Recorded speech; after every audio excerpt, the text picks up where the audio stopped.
Blog Talk Radio. We welcome the night.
Oasis, a radio show where we discuss all the latest movies and news from the world of horror. Join me as always is my co-host, Ian. Ian, are you there? I am. Ian, it has been a while. It is great to hear your voice. It's been a while. Let's just say, to keep things short, shit's been happening on my end, and I don't really want to get into the fine-tooth details, but we're here. We were supposed to do this last night, but apparently I hit the wrong date. But we're still here, and I'm looking forward to this one because this is a special show, as we usually do sometimes. Sometimes we get a film, and you say, fuck it, and you want to do it. And that's what we're doing tonight with a special Boneyard review of a film that is pretty much non-existent, and we might be the only two people besides those involved in making it to have actually seen it. So this is another Mascara Diablo situation, but with Mascara Diablo, at least there was a cult director being the director of Death Spa. This one, there is nothing. I tried to do my best to find information, and at the current taping of this episode, I can't find anything. So in the future, I might learn more, but right now, not a single thing. There's no IMDb page, and I literally had to make the letterbox page. So there's nothing. I just know a few minor details, and that's it. So this is one of those boneyards that is pretty much literally a boneyard of information. And the film tonight is a film from 2006 called One Last Stop in a Violent Town, directed by Frederick Martin. And this is, again, thank heavens for eBay, even though I will say that it was an expensive buy. I'm not going to sugarcoat it because I really wanted this. And the guy that I bought it off of, he wouldn't budge with the price. And I had one big expenditure this year, this month or last month when I bought it, and I said, you know what, I'm not going to buy anything else. I'm going to save this relic from obscurity, and that's what I did. I said, fuck it, that's my monthly budget on it, and I bought it. And again, you can say that's for better or worse, but again, for what it is and how we do the shows and how I am, I'd love to find stuff like this and save it from obscurity and talk about it on the show. And that little extra amount of money I paid for it, it might be the second one of the second highest things I paid for when it comes to buying a movie. But honestly, with my track record, I had to, because I needed to save it from obscurity. You know, it is what it is, you know, Ian? Yeah. Yeah. So I had to do that, and I had to take time to get it ready for the show. That took some time, and the reason that is because this is a 2-hour-and-a-half movie. Yes, I said that right. This is probably the third or fourth longest film we've probably reviewed and discussed on this film. This is right up there with, it's the second longest with 2 hours and a half. The longest is still Nazi Zombie Carnage at 3 hours. But if we're going 2 hours and a half, that's Test Group. So I'm going to probably be, some similarities here and there. And again, we reviewed Test Group. I don't know if that review's still up or not. It might be one of the lost episodes now. But this is a 2-hour-and-a-half passion project. And I mean that more than I did with Nazi Zombie Carnage, because there's a lot of effort and heart put into this one, and it's rather charming. But, man, it's still 2 hours and a half, and that's kind of the big detriment this film has on it, because I like the idea and I like the general plot of the film and where it eventually goes, but that 2 hours and a half, you just feel it, and it's not like it's not a, I'm not going to say it's not an interesting 2 hours and a half, because it does keep plots moving. But there could have been a decent amount trimmed to make this an even 2 hours, and it would have been perfect. This is like, again, we're not into the movie yet, because, again, we're not going to really discuss all 2 hours and a half of it. We're going to do the, skim the, plot points. So, again, it's like the film itself is like, again, like you're at a crosswalk, and, like, there's a senior citizen with a walker crossing the street, and you're just sitting there like, They literally just crossed the road. They're in the walker. The light's turning green and red, and you're just sitting there like, any day now, you can get moving. It's just like, it's just one of those feelings. But let's get into this, Ian. And again, like I said, we're not going to go too in depth with the film, because again, there's a lot. Again, for a film that's 2 hours and a half, again, there's a lot that's not really discussable, because it's just scenes of people walking and things happening of that nature, and we say that every now and then, but there's like a lot of like chase scenes and scenes that just like, again, there's like repeated over and over as the film progresses, especially in part 2 of the film. But let's get into this. So we're introduced to Dutch and Floyd, mainly Dutch. This is his story, and he used to be a robber, crook, and he was like, steal things and steal money and break into safes and steal the money. Him and Floyd both did this, and Dutch is wanting to break out of the business and basically become a father for his daughter Maddie and be there for her more than he has been. And he's trying to do a few small jobs and then a big one to get out of the business and become a better father. And so him and Floyd discuss this further, and they're introduced to, we're introduced to a variety of characters in the film.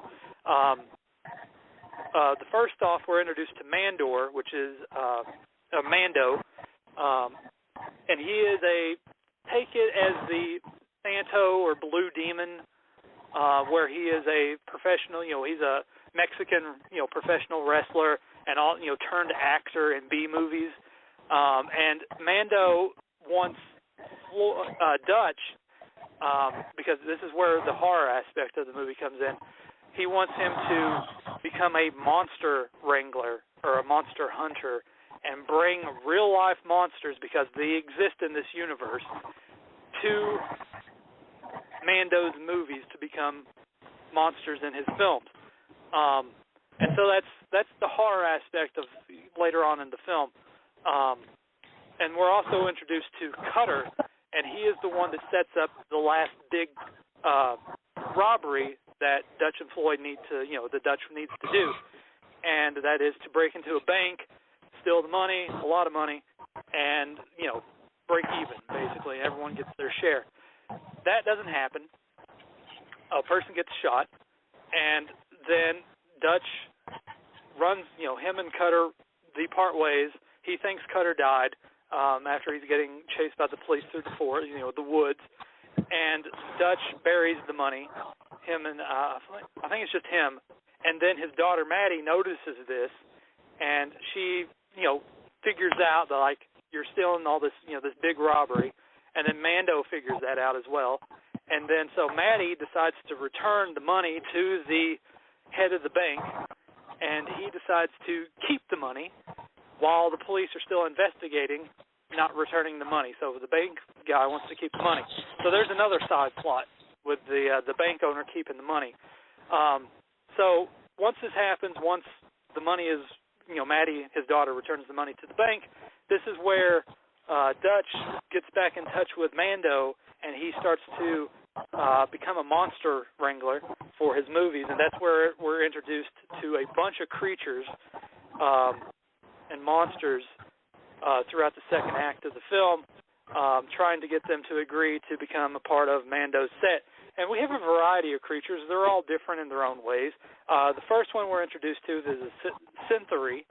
He's a water monster, sort of humanoid from the deep, black creature from the Black Lagoon-esque type movie creature. Then we're introduced to a Droglynx. He's like I don't even know what to really call him. He's sort of like a Bigfoot in a sense, werewolf sort of thing. And then we have some bat creatures, and then Omar, the Turkish giant, which is like a cross between like a Conehead and like Toxic Avenger in a Frankenstein-esque body lumbering around. Yeah. And so that's like the second half of the movie where Dutch is going through this. Cutter comes back into the play wanting the money, and there's a whole, plot points of plenty, basically. And that's the gist of the movie. And again, we can go into subplots here and there. I don't think it's necessary because that's the general idea of the movie I just described. And like I said before, I liked the idea of the movie. I enjoyed aspects of the movie and where it went to and where it was going from. But as I said, it's just long. And there's like scenes like they really could have been trimmed down. There's like a lot of chase sync with this. Yeah, definitely. Or a lot of scenes with like his daughter. I mean, I know you're wanting to get like that father-daughter dynamic, but like there's been parts of that like it could have been trimmed down. There's like the girlfriend interest with Floyd, Sadine. Like her friend is like making out with some random dude and having sex with him, and like that. I don't understand the reasoning for that, so that could have been cut out completely. It just felt like he wanted everything in there, and there's like nothing on the cutting room floor. And again, I'm not saying anything because this is a passion project that took, and it literally says here on the back of the case, made for next to nothing by a team of friends and Pittsburgh video enthusiasts over a 5-year period. So there's a lot of, passion and heart put into the project, and he just put everything on the screen. And like again, this is, in a sense, this is sort of like a grandma werewolf situation where it's like they really just like they didn't have the best effects. And again, for the time, this is like 2006, early thousands here. So a lot of the effects aren't, especially with the bat creatures, but for what they were, it wasn't too bad. But again, it's just that Lynx is just a killer. And it's just like you're just sitting there just like they're running or driving a car or they're going to meet Mando or there's this situation with the bank, manager and this and that. And it's just like all these things is just like are sort of superfluous. I mean, I know they make sense and they're sort of okay to the plot, but it's just like a lot of it's just like repeated. Like, let's do this and let's do that and then let's go back here and like, oh, you're going to get this. And it's just like like you're saying the same thing over and over again. It's just like you could have trimmed that down, and like that extra 30 minutes could have been, again, an even 2 hours, and 2 hours would have been perfect. There's just like a lot of I wouldn't say unnecessary, but it's just like there's just like trimming would have done a little bit to make this film a little bit more palpable to a viewer. As it is, I mean, like, again, it's not bad, but it's a long watch because, again, it's 2 hours and a half, and that's a lot for an indie. And again, I'm not going to say I want to say it's definitely better than, say, Test Group and Nazi Zombie Carnage, because there's definitely a lot of heart and passion, and you could see it. It emanates from the screen when you're watching it. It's just the pacing is off. It's just very slow, and again, it's like it's not a bad. The plot is fun, like it could be fun. It's just like a little tighter in its execution, and that would have made it so much more better, in my opinion. Because again, as it is, it's fine. I didn't mind it, but it could have been a little bit more paced better. Ian, your thoughts, and then we'll go back and forth. Yeah. So I agree 1,000% with what you said. I was fine. Honestly, it really wasn't a bad movie at all. But it did, there was some times I was just like, okay, this is a little repetitive. And I think it was close to that between the hour and a half to 2 hour mark. I was just ready for this movie to be over with. And I was just like, okay, so I get what they're doing and where they're going with it. It's like, okay, it just felt started getting slow at some spots. Part two was a little it kind of brought me back with the monsters and stuff like that and the effects. And I was I really liked where they were going with the monsters and kind of the creative choices with that. But it was just that first part, toward the end of the first part and a little bit at the beginning of the part two was where I was just this is becoming a chore to watch just because of how much repetitive scenes and talking and just running. And I was like you said, a lot of it could have been trimmed out, and it would have been it would have felt probably a lot more. The flow would have felt a little better. And I get it. They shot it in black and white, and I liked, I'm like, ooh, because I like when movie, especially indie artists, do it in black and white, and I know it's usually to hide the flaws of the costumes and makeup and all that, but I always enjoy when it's in black and white, just because it's something different.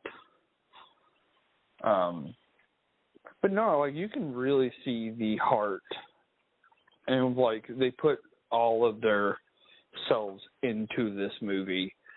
It's a shame that it didn't get any more traction, and if we are the only people, I feel that's a travesty, because how much love was put into this film that I feel more people should have watched it. It had to be released around the Pittsburgh area, and again, I have no idea exactly how. I mean, this is from Simpatico Films, and like I said, Frederick Martin. That's the company that his company, Simpatico Films. So I'm assuming it had to be, again, it's a self-released, and the way it's the edition that I have, this only edition. As I mentioned to you when I first got it, it's in an old school sort of PC game case, and it's a 2-disc set, and there's some outtakes, bloopers, and deleted scenes, and that's it. So there's not any extra stuff on there, the making of or anything, or stuff like that. And again, I tried to look up like certain people, like putting in like Frederick Martin, Pittsburgh, Pennsylvania, and all that stuff, trying to get some information, just anything. And I have a friend that I was like, hey, could you help me out? Maybe, because he used to tour with his band in the Pittsburgh area. And I was like, maybe you have some friends that could reach out. And again, I haven't heard back anything since then. So again, like I said, possible in the future I might hear something back, but currently there's nothing. And it is, like you said, it is kind of a shame where this is just, again, it's on the Boneyard. It's basically just a forgotten film. There's nothing. Yeah. This film is like literally non-existent, and here we are talking about it. No one else knows about this. No one else is talking about this. There's no information, nothing, except for us right now. And again, we're not tooting our own horn. It's just like, this is the stuff that like is the hardest thing that, everything else is getting brand new 4K editions, releases, multiple editions over and over again. And like this is just lost. Like no one knows about it. And then you just like, as we mentioned, like the dedication and the heart and everything that went into this. And it's just a relic, it's just, as we said, as the show entitled it, it's in the Boneyard. And it's just, you hate to see stuff like this. I mean, maybe eventually, something like a Culture Shock or a Saturn's Core or something will pick it up for distribution, because they're finding all these, like they released Deep Undead, Saturn's Core did, and a bunch of Donald Farmer stuff. But of course, Donald Farmer is more known. But it's just like eventually it might get picked up. But again, like this thing, how many copies of this actually exist? It's like how it was with Mascara Diablo. How many copies? 100, 30, 10? You don't know. Like this, I'm assuming at least 100, maybe. Again, there's no information. And you just, like, we're just setting out on a limb, just like grasping at straws, wanting to know more about this film. And there's nothing. Like I said, there's no IMDb page. And I created the letterbox list. So this is it for the time being until something maybe happens, as we say with a lot of these films that we include on the Boneyard. But as I said, it's not a bad movie. It's worth watching at least one time. I mean, I'm glad to I'm glad to own it. I'm glad to share it, with my buddy Ian here and discuss it back and forth, because that's what I love to do. And like again, like, if I didn't have the show, it would just be sitting on my shelf with like no one else knowing about it. Luckily, we have this platform that we're able to review it and discuss it, and maybe someone hearing this might have worked on it or knows somebody that worked on it, and like get back in contact with us. You never know. It's just the olive branches out there, and that's always what we're interested in, is to learn more about some of these films that we include on the Boneyard. Like that's how we did with like the very first one with the human virus, and the director contacted us and got him back into directing, So it's always interesting with these Boneyard films to see what the outcome, what could possibly become discussing them, because it's like they're finally out there in the ether, of the internet, and it'll travel hopefully, and someone will hear it. But yeah, like I said, I hate that this is just it for the time being, and it is, like we said, it is an interesting movie, and there's a lot of heart and dedication. Like, I don't know how many times we have to repeat ourselves there, but it literally shows once you watch it. If they just kind of trimmed it a little and went in there and made it a little bit more accessible, because it just felt like he was, like a lot of stuff just didn't need to be there. Not in the sense like it didn't need to be there. Like it was, like it moved some things along, but like a lot of repeated stuff, like a lot of the walking and just like car driving sequences, like them sending, they're trying to have fun with it. They're trying to do like all these amalgamation of genres mixed together. It's like a family drama. It's a heist film. It's a a crime movie. It's a horror film. It's a monster film, and all this clashing genres, and it's just like there's a lot there, and again, it's just like you could have trimmed it here and there, and it would have, like, again, 2 hours would have been perfect. If, trying to get at least close to that, 2 hours and 3, 2 hours 5, whatever. Just, just a lot of the unnecessary walking and here and there, and just like, again, the repeated scenes. Like, I didn't need to see Mando go to the bank teller twice, over and over, them talking about the money, or Cutter talking about the money and stuff like that, like over and over again. Like, we get it. It's pretty much, we know that he wants the money. We don't need to see it 5 times. Or them trying to kidnap the daughter, and like, again, and then with the creatures, we haven't even talked that much about them. Like, again, for the budget and for what they're, like, as you said, shooting in black and white, trying to hide some of the defects of the monster suits. Like, you can definitely tell, like, that was a smart choice, because with the first one, with the Synthery, I mean, you can definitely see, some of the not so great out, like choice of the legs and everything, where you can see, like, oh, that's, you can see it. But again, it's an interesting monster, because that's the thing. It's like it's basically, again, a creature from the Black Lagoon situation, but it's like this weird, sort of reptilian sort of monster, and it's pretty neat looking for what it is. I mean, you can see it on it's not exactly what it is on the cover, and you can see it in the listing of the show on the DVD cover. It's sort of like that, but it's, again, a little lower. But, again, the monsters were all right, and they came into play, and they were actually sort of useful. I like that aspect of it. Like I said, like, that second act is pretty fun when the monsters get into play, and Dutch going after them, talking to them, and all the little interactions with them. And then, you get more into the aspect of the money situation later on. But, yeah, it wasn't a bad watch. Again, as we said, I wish it was out there more. Again, with all these, you want people to see them. You don't want a film to be lost forever.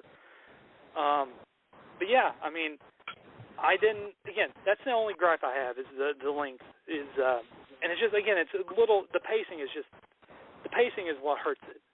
And, like, I can get behind everything else, just that pacing and that extra 30 minutes, that just sort of unnecessary in a sense, as we discussed. Everything else I enjoyed. Like, there's some, again, it was a fun, well, I wouldn't say, it's not exactly fun, it's not like, woo, this is a fun party, It's just like, this is a nice little watch. This is a nice little venture. It's like I said, it's charming, given its weaknesses. And it's, it knows what it's trying to do, and you can definitely see it, as we said, on the screen. It's definitely a passion project, and just the dedication to shoot this, again, over 5 years. That's a lot of dedication and heart, and just to see it, again, lost to time, and again, no one's ever talked about it or discussed it until this show, and. That's a long time. That's, again, look at it. It's 2023. This came out in 2006, and no one's even discussed it on the ether of the internet until tonight, and that's a shame. But that's how these indie films are. These filmmakers, or these people have an idea to go out and shoot a movie, literally in their backyard. And again, I wouldn't really say this is a backyard movie either. This is actually a pretty decent project, hefty at that, and there's as I said, a lot of ideas thrown out on the screen, and as I said, just to be lost for all these years until finally being rediscovered for the first time, and since its release, and randomly, Pittsburgh, Pennsylvania was released at. So again, it's a shame, but I'm glad to have reviewed it and discussed it. And again, we could have went more in depth, but it would just be repeated stuff over and over. And I think we pretty much got the gist of the movie. But Ian, you got any other things you want to say about the film? Yeah, and I was going to say, like, I hope you do find out more if this person has made any more movies or not. Since, and because I think what they did for being like just an indie passion project, I think they had a really good idea. I think that they are a pretty decent director. And it's one of those that, like, I wonder what they could have done had they had, like, a nice studio budget. And I always think of that every time we watch one of these, like, passion project films that cost next to nothing to make. It's like, you know, what could they have done? Mm-hmm. You know, because, like, Hollywood is pumping out garbage left and right. And I'm just like, man, some of these indie directors are just, like, coming out with some bangers. And I was just like, man, you know, I was like, these are the people that deserve to, you know, make the money. Again, with like 2006, and I'm just going by like what was released, because again, in 2006, that's when I was buying a bunch of stuff in the video store for $2.50, and they had a lot of horror films. So I'm like, this is like way better than Chill, Cold Storage, you know, all the like lower budgeted, like straight to video Lionsgate titles around that time, like Serial and Insane Clown Killer. It's way better than that, and like Pumpkin Carver. There's just like all the films that like coming around, you know, that time. Skinwalker, the Legend of Sam Hain, and stuff like that. There's just like so many like films around that time, which was a slog, you know. Like what Demonicus is like another shitty one. Ring in Darkness. Just like all these direct-to-video titles that are just like, you know, like awful, you know, and just like Infested, the Killer Fly movie that has Amy Jo Johnson from the Power Rangers in it. Just like all these, you know, films that was coming around, that Dracula 3000 for crying out loud, and just like this, and this is just ultimately swept under the rug and forgotten, and those are more known than this one is, and it's a shame because this is a damn better film than most of those are. Yeah, and that's, you know, like that's just like most of my thoughts when I was watching the movie. You know, I'm not saying that like this movie is perfect and like, you know, but when it comes to directing and having these ideas and, you know, like the locations, and that's like, that was one of the things I was very impressed with, was that there was multiple different locations. Yeah, there was a couple of locations that we saw repeated, but still, like, you know, there was just, usually when we watch a film that has next to, like, no budget and it's just a passion project, it's usually shot in, like, 2 or 3 locations. And I think I counted, like, 5? And I was like, that's actually a pretty big world. Yeah, consider this compared to Nazi Zombie Carnage, where it was close-up shots of stick figures, you know, or puppets and people on sticks and jumping in, you know, literally jumping in the foxhole beside his tree in his yard. You know, it's just like a lot of that. And, you know, like, again, both of them are passion projects. You know, one's just a single dude shooting films with Nazi garb that he can, you know, lend, you know, they've got somebody to lend out to him. And this one, which is like the total opposite end of the spectrum, where it's just like all these people coming together and making this big movie in Pittsburgh. You know, this is literally, you know, one of those, you know, like a bunch of things said on the back of the box, you know, a bunch of friends over 5 years. Yeah, like, you know, and like, because this was a community project. This wasn't just like a project of one person. This was a project of many different people, and it felt like he wanted to showcase that, to showcase like what they were all interested in, movie-wise, and set out to make, you know, one movie that, you know, encompasses everything, and they can be like, you know what, we made this, and this in this one film. So that way they're like, you know, all of our artistic creative minds. This is what we all like, and this is a group effort, not just a individual effort. And and it's just sad that people aren't going to get to see this kind of film unless it's made available to them. I mean, but I hope that we find out. I'd love to know more. These reviews, you never know. Hopefully it gets out there. Hopefully it'll spread. You never know. Again, it's 2006. You never know. There might have been, someone might have passed.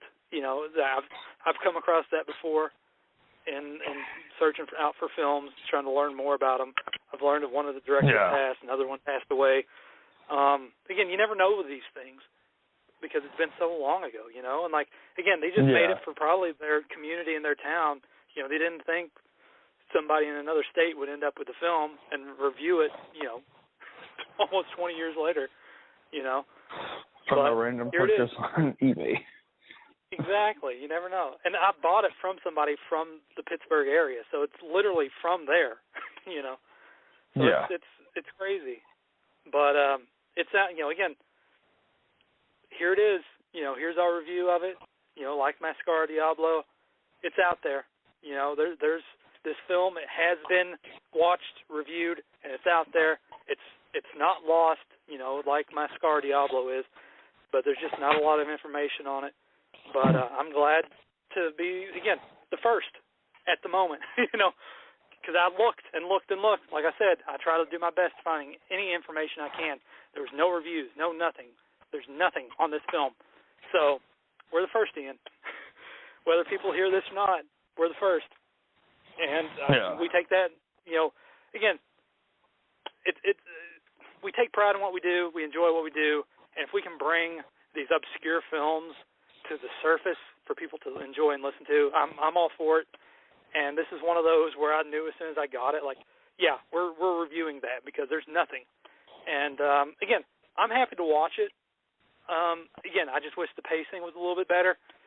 And that's about the only really, again, we know the low-budget ins and outs of movies, but reviewing these Boneyard films, and we can understand the struggles, and especially me. Again, Ian's, he's come into his own here over the past, years of the show, and he gets a better, a good understanding as well. But, again, I'm more, it's more heart to me than it more is seasoned. most. And, again, I can see, again, it's not going to be for everyone, but there's a lot of, like I said, it exuberates from the screen, all the passion and heart, It's like, as I said, Grandma Werewolf, when we reviewed that, it's not that good, but there was a lot of heart, and it was charming in a way with what they were trying to do. And it's very similar to that, where it's just like, but there's way more to it. There's way more to it than just Grandma Werewolf. This is definitely, like I said, a lot on the screen to take in. Again, it might not be the best, and it has its issues, as with most do-it-yourself projects, but I do think it's worth a watch. Even the runtime, I do think it's worth a watch. And again, I'll probably watch this over Nazi Zombie Carnage again and Test Group. Test Group was a chore to get through. Nazi Zombie Carnage was patience to get through. This one, I can deal with a little bit uneven pacing because I enjoyed the story being told and the monster aspect in part 2. So there's a lot of stuff there that I enjoy that I can take more in with the extra 30 minutes. It's just like whatever, So that's my. I think that's going to do it. I think we've pretty much run the gamut. But I do think it's worth checking out. Again, no one's going to be able to find it. That's the thing. It's worth checking out. No one's going to be able to find it, and it sucks. That's the only that's one of the drawbacks of these Boneyards, because we want to get these films out there to be seen, but how many copies exist? There's nothing except for my lone copy that I have right now, and I have no I have no idea how many copies of this is out there, especially in the Pittsburgh area. So maybe if you're in the Pittsburgh, Pennsylvania, Pittsburgh area, you'll have a handful of maybe in that general location. But again, this is 2006. I mean, one copy has showed up since 2006. So again, who knows? Who knows? Like I said, it's a rare feat to find something like this and discuss it. And luckily, we have the platform to get it out there into the ether of the internet. So hopefully our words travel, and hopefully something becomes of it. And I think that's about where we have to leave off, Ian. Just you give birth to a baby, and just hopefully it finds its way. They did, and luckily it found itself to the right person. All these years later, it just went to the right time, right place, right person. Because anybody else, they got this and just again forgot about it. And luckily, someone come along, as such as myself, that appreciates these low budget oddities and has shared it with the world now. So, Ian, I think that's going to do it for this show with our review of One Last Stop in a Violent Town. Hopefully, we won't be as long in doing shows, but again, the world just has been kicking ass here recently, and it has not been fun. Oh yeah, on both ends. It's just been difficult, and we are slowly starting to work our way to a different platform, which we will discuss more in probably on our Facebook and Instagram. So we'll keep everyone posted when we do that, because it's about time we switch. And until then, Ian, as always, it's always great talking with you, especially talking about these random odd movies. And I will talk to you next time offline, of course. And as always, I appreciate everyone listening to this crazy out there review of One Last Stop in a Violent Town. So we thank you for listening, and we will see you next time on Horror Night Oasis. Good night.